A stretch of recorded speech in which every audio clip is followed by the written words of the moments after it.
शिक्षा और संस्कृति की आवाज़ जानी पहचानी उत्तराखंड मुक्त विश्वविद्यालय आपके लिए लेकर आया है 91.2 एफएम पर बदलते शहर की धड़कन हेलो हल्द्वानी। हेलो हल्द्वानी एक सामुदायिक रेडियो है जिसे 91.2 मेगाहर्ट्ज़ की फ्रीक्वेंसी पर आप सुन पाते हैं और इस रेडियो को आप तक लेकर आता है उत्तराखंड मुक्त विश्वविद्यालय। इस रेडियो पर हम एक तरफ समुदाय और समाज की जानकारी के लिए कई तरह के कार्यक्रम लेकर आते रहते हैं, तो वहीं उत्तराखंड मुक्त विश्वविद्यालय से जुड़े हुए विद्यार्थियों के हित में भी कई तरह की सूचनाएं और पाठ्य सामग्री हम इस रेडियो पर लेकर आते रहते हैं। और फिलहाल हमारे स्टूडियो में मौजूद हैं उत्तराखंड मुक्त विश्वविद्यालय के रसायन विज्ञान विभाग से डॉक्टर रुचि पांडे, और इनकी जानकारी का जो आज का विषय है वो है भारत के किन राज्यों में मोटा अनाज के उत्पादन के लिए अनुकूल भौगोलिक परिस्थितियां हैं और किन राज्यों से कौन कौन से मोटे अनाज हमें प्राप्त होते हैं। तो ये सारी जानकारी आज रहने वाली है। और जैसा कि आप सभी जानते हैं कि इस वर्ष यानी कि 2023 को अंतर्राष्ट्रीय मोटा अनाज वर्ष घोषित किया गया है और इसका पहला हिस्सा हम आपके लिए लेकर आ चुके हैं। तो ये है इस जानकारी का दूसरा हिस्सा। तो पेश है आपके लिए ये कार्यक्रम। नमस्कार लर्नर्स, मैं doctor Ruchi Pandey, department of chemistry से आज आपके सामने प्रस्तुत कर रही हूँ मोटा अनाज को उत्पादित करने के लिए किस तरह की जलवायु, किस तरह के टेम्परेचर, किस तरह के सॉइल यानी कि मिट्टी की आवश्यकता होती है। इससे पहले ये मोटा अनाज वर्ष मनाया जा रहा है, ये मैं पहले ही बता चुकी हूँ। इस साल को मोटा अनाज वर्ष के रूप में घोषित किया गया है और यह इसका दूसरा एपिसोड है जिसमें आपको बताया जाएगा कि मोटा अनाज उत्पादित करने के लिए क्या आवश्यकताएं होती हैं, क्या आवश्यक कंडीशन होती है। तो ज्वार, बाजरा, रागी भारत में उगाए जाने वाले मिलेट्स यानी कि मोटे अनाज के रूप में है। इनको मोटा अनाज के रूप में जाना जाता है, लेकिन इनका मुख्य उपयोग पोषण के रूप में होता है। ये देश में कुल बोए गए क्षेत्र में से 16.5% भाग पर उगाए जाते हैं। भारत में मोटा अनाज बहुतः खेती करने के लिए आवश्यक मिट्टी के आधार पर 21 राज्यों में मुख्य रूप से उगाया जाता है। ऐसा नहीं है कि मोटा अनाज हमारे सारे राज्यों में उगाया जाता है, लगभग 21 राज्यों में मोटा अनाज हमारे यहाँ इंडिया में उगाया जाता है। कुछ प्रमुख राज्य इसमें शामिल हैं, जैसे कि पंजाब, उत्तर प्रदेश, आंध्र प्रदेश, हिमाचल प्रदेश, सिक्किम, छत्तीसगढ़, तमिलनाडु, कर्नाटका, केरला, हरियाणा, उत्तराखंड, तेलंगाना, झारखंड, राजस्थान, महाराष्ट्र, गुजरात और कर्नाटक राज्य मुख्य रूप से मोटा अनाज उत्पादित करने वाले राज्य हैं। इन सभी में कर्नाटक देश के शीर्ष 3 मिलेट्स उत्पाद राज्य के रूप में जाना जाता है। छोटा बाजरा आंध्र प्रदेश के तटीय क्षेत्रों में मध्यम ऊंचाई तक अच्छी उपज दे सकता है, जैसे कि उत्तराखंड और उत्तर पूर्वी राज्यों में, पहाड़ी क्षेत्रों में, राजस्थान में मिलेट्स यानी कि मोटा अनाज का उत्पादक क्षेत्र माना गया है। मोटा अनाज का उत्पादक क्षेत्र में हरियाणा को भी इंक्लूड करा गया है, उसमें जोड़ा गया है। रागी मुख्यतः काली, रेतीली, दोमट और उथली काली मिट्टी में अच्छी तरह से उगाया जाता है। उसके अलावा कर्नाटक में रागी का सबसे ज्यादा अधिक उत्पादन होता है और कर्नाटक के बाद तमिलनाडु का उच्च स्थान माना गया है। मिलेट्स यानी कि मोटा अनाज उत्पादन के लिए इंडिया में प्रथम नंबर पर पंजाब, द्वितीय नंबर पर उत्तर प्रदेश, तृतीय नंबर पर आंध्र प्रदेश, चौथे पर हिमाचल प्रदेश, पंचम पर सिक्किम और छठे पर चंडीगढ़ को माना गया है। भारत में लगभग 500 प्रकार के मिलेट्स उगाए जाते हैं, लेकिन उनमें से कुछ प्रमुख मिलेट्स निम्नवत है जो कि मैं डिस्कस कर रही हूँ। प्रथम नंबर पर हम लेते हैं ज्वार। ज्वार बाजरे की क्या भौगोलिक परिस्थितियां हो सकती हैं, यानी कि किस भौतिक परिस्थिति के अंदर वो उगाया जाता है। बाजरा लगभग 45 से 100 सेंटीमीटर वर्षा वाले गर्म शुष्क जलवायु में बढ़ता है और खरीफ के मौसम में यह उगाया जाता है। इसके लिए लगभग 20 से 35 डिग्री सेल्सियस तापमान और रबी के मौसम में लगभग 15 डिग्री सेल्सियस तापमान की आवश्यकता होती है। यह अच्छी जल निकासी वाली रेतीली दोमट मिट्टी में उगाया जाता है। उस दोमट मिट्टी का पीएच लगभग 6 से 7.5 के बीच में होगा तो बाजरे की उत्पादन बहुत अच्छा होता है। 6 से 7.5 पीएच वाली मिट्टी में इसका उत्पादन क्या होता है, बहुत अच्छा होता है, क्योंकि इस रेंज में ह्यूमस में अच्छी तरह से यह बढ़ता है। महाराष्ट्र भारत में ज्वार का सबसे अधिक उत्पादक वाला क्षेत्र माना गया है।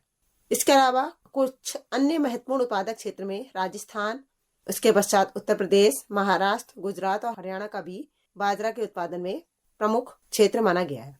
दूसरे नंबर पर हम लेते हैं रागी। रागी अत्यधिक जलवायु परिस्थिति के साथ उच्च ऊंचाई वाले स्थान पर बढ़ता है।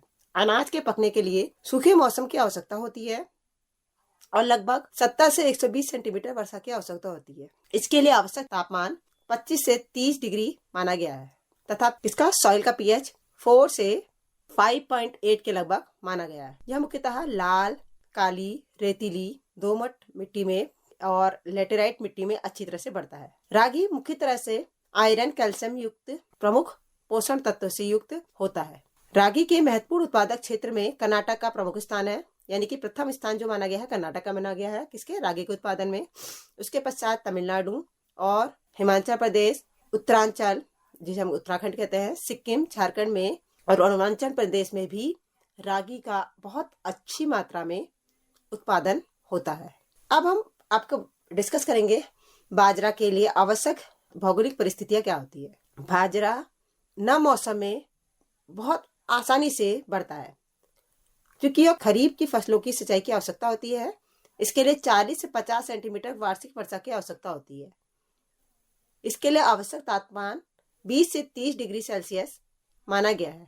यह मुख्यतः काली, कपास की मिट्टी, रेतीली, दोमट मिट्टी या कम पीएच मान वाली, अच्छी या जल निकासी वाली, उच्च भूमि वाली, बजरी वाली मिट्टी में अच्छी तरह से बढ़ता है। बजरी वाली मिट्टी कहा तो इससे साफ क्लियर होगा कि यह राजस्थान क्षेत्र में बहुत अच्छी मात्रा में उत्पादित किया जाता है। इसलिए राजस्थान का भारत में बाजरा उत्पादन में प्रथम स्थान है। बाजरे के अलावा एक अन्य और होता है जिसे हम कहते हैं फास्फेट बाजरा, जिसे हम कहते हैं कंगनी। कंगनी भी गर्म, शुष्क, अर्ध शुष्क और उष्ण कटिबंधीय क्षेत्र में बढ़ता है। खराब जल संपत्ति से बच सकता है। सालाना 50 से 75 सेंटीमीटर बारिश की इसमें आवश्यकता होती है और 15 से 30 डिग्री सेल्सियस इसमें तापमान की आवश्यकता होती है। यह रेतीली दोमट मिट्टी में आसानी से उगाया जाता है। इसके लिए 5.5 से 7 पीएच की आवश्यकता होती है। 5.5-7 पीएच से मतलब हो गया इसके लिए एसिटिक सॉइल यानी कि अम्लीय मिट्टी की आवश्यकता होती है। आंध्र प्रदेश जो है भारत में फास्फेट बाजरा का उत्पादक का प्रमुख उत्पादक क्षेत्र माना गया है। अन्य जो हम अब डिस्कस करेंगे वो है सनवा, जिसे हम कहते हैं बरनी बाजरा। सनवा भी 2100 मीटर ऊंचाई तक की उष्ण कटिबंधीय क्षेत्र में बढ़ता है। सालाना 60 से 80 सेंटीमीटर इसमें बारिश की आवश्यकता होती है। तापमान 18 से 27 डिग्री सेल्सियस होता है। यह मुख्यतः बलुई दोमट मिट्टी में अच्छी तरह से बढ़ता है जिसमें पर्याप्त मात्रा में कार्बनिक पदार्थ होते हैं। इसके लिए आवश्यक पीएच 5.5 एसिटिक सॉइल हो गई और 7 से ऊपर क्या होगी, बेसिक सॉइल होगी। तो 5.5 से 7.5 यानी कि एसिटिक बेसिक सॉइल के बीच में इजीली ग्रो करता है। यह मुख्यतः हिमालय की पहाड़ी भाग में आसानी से उगाया जाता है और पहाड़ी भारत के पहाड़ी क्षेत्र जो है ये सनवा बाजरा के लिए बहुत अधिक उत्पादक क्षेत्र के रूप में माने गए। नेक्स्ट हम डिस्कस करेंगे कोदो एक गर्म और शुष्क जलवायु में आसानी से बढ़ता है। यह अत्यंत सूखा सहिष्णु है। सालाना से इसमें 50 से 60 सेंटीमीटर बारिश की आवश्यकता होती है। इसके लिए आवश्यक तापमान 26 से 29 डिग्री सेल्सियस होता है। यह बजरीली और पथरीली मिट्टी जैसे कि पहाड़ी क्षेत्र में आसानी से उगता है तथा इसके लिए आवश्यक पीएच 5.5 से 7.5 माना गया है। यह बहुत आसानी से मध्य प्रदेश में उगाया जाता है।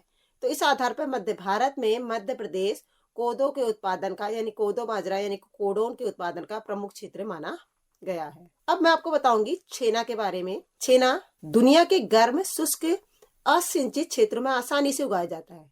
यह सूखा प्रतिरोधी है और अत्यंत वर्षा को सहन कर सकता है। सालाना 20 से 25 सेंटीमीटर बारिश की आवश्यकता होती है तथा 10 से 45 डिग्री सेल्सियस तापमान वाले क्षेत्र में यह आसानी से उगाया जाता है। इसके लिए लगभग पीएच 5.5 से 6.5 की आवश्यकता होती है और भारत में कह सकते हो कि मध्य प्रदेश इस छेना के उत्पादन के लिए यह सारी कंडीशनों को फॉलो करता है। इसलिए महाराष्ट्र भारत में प्रोसो मिलेट का यानी कि छेना का उत्पादन का बहुत बड़ा उत्पादक क्षेत्र माना गया है। नेक्स्ट हम डिस्कस करेंगे दाल के बारे में। भारत में उगाई जाने वाली प्रमुख दालें अरहर, उड़द, मूंग, मसूर, मटर और चना है। इन सभी दालों की प्रमुख विशेषताएं क्या है? देखिए, भारत दुनिया में दालों का सबसे बड़ा उत्पादक और उपभोक्ता भी है। विश्व की लगभग 20% दालों का उत्पादन यहाँ इंडिया में होता है। शाकाहारी भोजन में यह प्रोटीन का प्रमुख स्रोत माना गया है। फलीदार फसलों होने के कारण उपभोक्ता सभी दालें, तुअर दाल को छोड़कर कह सकते हैं, हवा से नाइट्रोजन स्थिरीकरण करके मिट्टी की उर्वरकता को बढ़ाती है। इसलिए इन फसलों को ज्यादातर अन्य फसलों के साथ बारी बारी से उगाया जाता है, ताकि जमीन में क्या है, नाइट्रोजन की कभी भी कमी ना रहे। वो क्योंकि नाइट्रोजन को क्या करती है, स्थिरीकरण की क्रिया करती है। दालों के लिए कुछ आवश्यक भौगोलिक परिस्थितियां क्या होती है? देखिए, दालों को कम नमी की आवश्यकता होती है और यह आसानी से शुष्क परिस्थितियों में जीवित रहती है। दालों के उत्पादन के प्रमुख क्षेत्रों में उत्तर प्रदेश, राजस्थान, मध्य प्रदेश, महाराष्ट्र और कर्नाटका है। यह भारत में कुल बोए गए क्षेत्र के लगभग 11% भाग में उगाया जाता है। ये कुछ सिलेक्टिव मोटे अनाज थे और उनकी कुछ भौगोलिक परिस्थितियां थी जो मैंने आपके समक्ष प्रस्तुत करी। लेकिन मोटे अनाज के उत्पादन और उनकी खपत से सांख्यिकी के क्षेत्र में, यानी कि हमारे बजट में, हमारे सांख्यिकी क्षेत्र में क्या प्रभाव पड़ता है? देखिए, 1999 से 2016 तक भारत में मिलेट्स की खपत की औसत वृद्धि केवल 4.56% थी। असम में 18.82 किलोग्राम पर मीटर और बिहार में 18.69 किलोग्राम पर मीटर ने पूरे भारत और ग्रामीण क्षेत्र में पाए जाने वाले छोटे बाजरे की उच्चतम खपत को दर्शाया है। नासो के अनुसार 1972 और 73 और 2011 से 12 के बीच में ज्वार का वार्षिक प्रति व्यक्ति सेवन शहरी क्षेत्र में 8.5 किलोग्राम से 1.58 किलोग्राम और ग्रामीण क्षेत्र में 19.2 किलोग्राम से 2.42 किलोग्राम तक कमी आई है। मिलेट्स की खपत ग्रामीण के इलाकों में 11.5 किलोग्राम से घटकर 0.97 किलोग्राम और शहरी इलाकों में 4 किलोग्राम से घटकर 2.8 किलोग्राम रह गई है। भारत में घरेलू बाजार की खपत में सबसे अधिक वृद्धि 2002 से 2003 में देखी गई थी, जिसमें वृद्धि दर लगभग 115.15% दर्ज की गई थी। साल दर साल देश में मोटे अनाज की खपत की वृद्धि वर्ष 2019 से 2020 में 8.33 तक बेहद कम विकास की दर तक गिर रही थी। इसीलिए सरकार ने मोटे अनाज की आवश्यकताओं, मोटे अनाज से होने वाले लाभों को ध्यान में रखते हुए मोटे अनाज का ताकि अधिक से अधिक प्रयोग हो और किसानों के साथ साथ आम जनता के साथ साथ देश के विकास में मोटा अनाज किस तरह से सहायक है, इन सब चीजों को ध्यान में रखते हुए इस वर्ष को मोटा अनाज वर्ष के रूप में घोषित किया है। तथा ये आवश्यक भौगोलिक कंडीशन क्योंकि सभी लगभग इंडिया में अवेलेबल है, ताकि किसान लोग इससे प्रेरित हों और अधिक से अधिक मात्रा में इसका उत्पादन करें, इस पर ध्यान रखते हुए इसको प्रोत्साहित करा है। आशा करती हूँ आपको ये मेरा लेक्चर पसंद आया होगा। धन्यवाद।